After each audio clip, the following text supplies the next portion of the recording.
driver approached the dirty beat-up taxi. The dispatcher had already written down his first run on a piece of paper and pointed out where to find the keys hanging from a hook on a dingy office wall. The driver was unaware of the fact that all the other late-shift drivers had their keys handed to them by a dayside driver. This car hadn't been driven all day. It was a rookie car.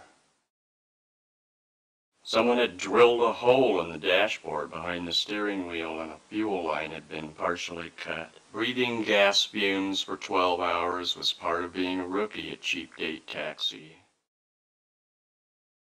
He glanced at the bald tires and climbed in.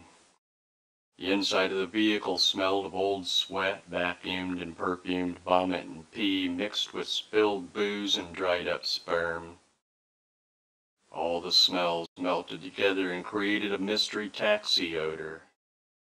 Cigarette burns were everywhere. There was no bulletproof glass partition. He noticed the driver's side window wouldn't roll down.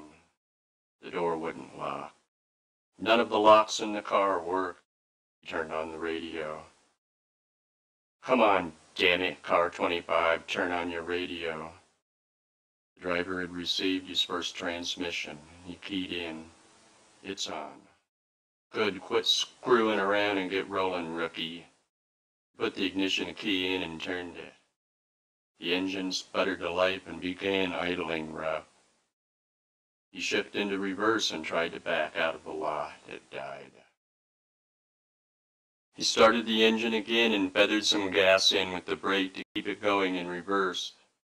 The gas fumes had begun to give him a headache.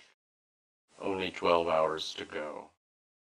Within 18 months he would be the senior driver at Cheap Date Taxi. A whole lot of employee turnover was heading their way. He took a left turn and realized the power steering was out. He picked up the receiver for his two-way. "I'm rolling," said the driver. His first pickup was a no-show. So it had begun.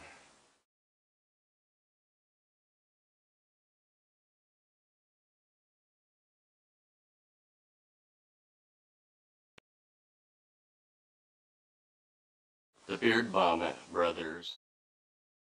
The Cheap Date Taxi rolled to a shuddering stop in the dark, empty parking lot. The driver hated these late-night, no-address pickups. He left the engine on and looked around. From behind a cement embankment they emerged. New dust on top of old dust rose and settled on rounded, hunched shoulders as they climbed into the back of the taxi. The weather was freezing, and both dressed in black pants with thick, faded blue plaid shirts. No coats and no gloves. Their faces were red from the cold. The driver noticed the smell immediately. Whiskey and vomit glistened in both of their thick reddish-brown beards. The driver got a general area drive to and started to roll. No end address on the log sheet and no money up front. This was a short run. He decided to take his chances. The Beard Vomit Brothers began to speak quietly with low, husky voices. Fuck, what a disaster. What did they do with her? Rolled her up in a rug and dragged her out of there. I guess that's the best way to deal with it at that point. We should have gotten something up front for that kind of shit. Don't worry about it. Jimmy ain't gonna let us down. Fuck, I need a drink, man. Driver looked at their faces in the rearview mirror. Their features were hardened and strained tight from years of incarceration. Rotten teeth. Eyelids that never made it past mid-pupil. This is it. Pull over here. The driver pulled over in front of a dimly lit white house. That'll be $7.04. The Beard Vomit Brothers dug through their pockets and one of them produced a grimy $5 bill.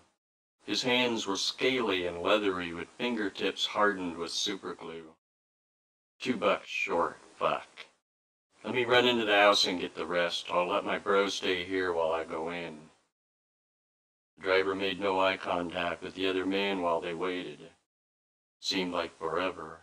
The man finally came back. I couldn't get the money. The driver looked at the two men, and suddenly a heavy danger filled the air. The Beard Vomit brothers stared briefly at each other, communicating without words. This was bad. Bringing trouble like this to Jimmy's house was a major miscalculation.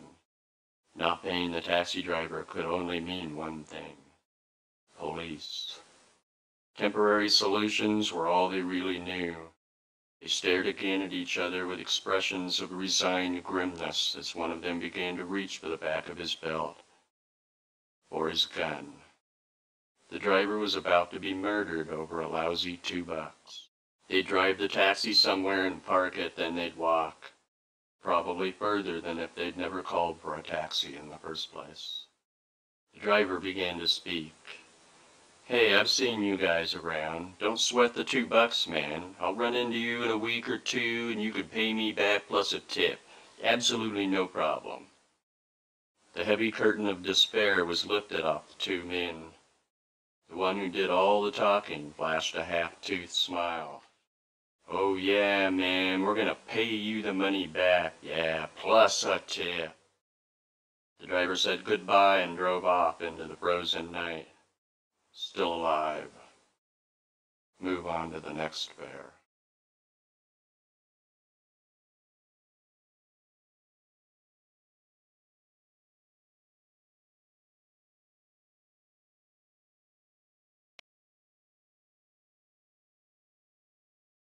All the yellow cab drivers are CIA.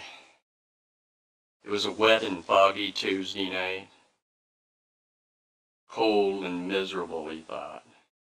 Post-bar rush lull had descended upon most of the drivers in the city. No calls.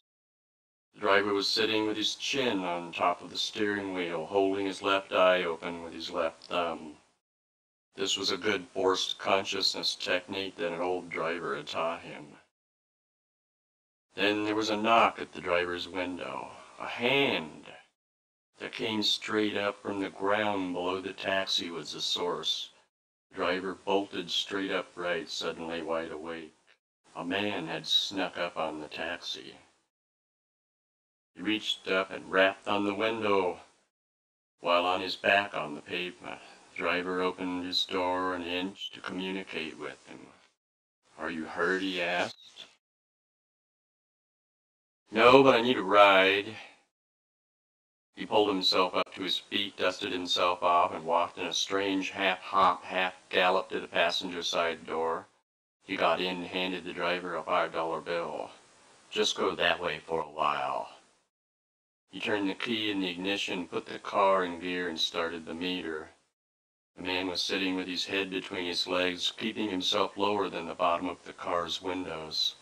When the taxi started to move, his passenger began to speak.